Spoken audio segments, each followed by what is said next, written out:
salam sejahtera kepada Encik Siddharthan.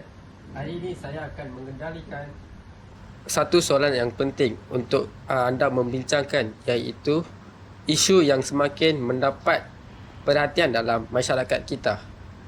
Soalannya adalah mengenai remaja dan LGBTQ.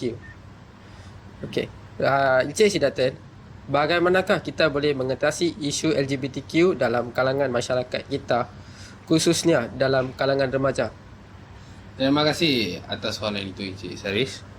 Pada pandangan saya, ada beberapa langkah berkesan yang boleh kita ambil untuk mengatasi isu ini.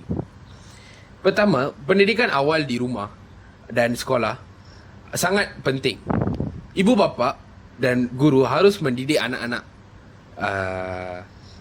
tentang nilai agama, moral dan batasan dalam pergaulan sejak kecil lagi. Ini supaya mereka faham apa yang betul dan apa yang salah. Kedua, kita perlu meningkatkan program counselling dan sokongan emosi untuk remaja.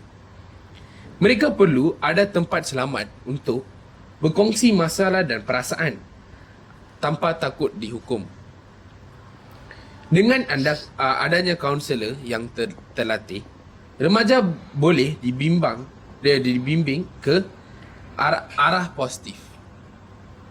Akhir sekali, pihak kerajaan dan NGO perlu bekerjasama untuk memperkukuhkan dasar sosial dan undang-undang,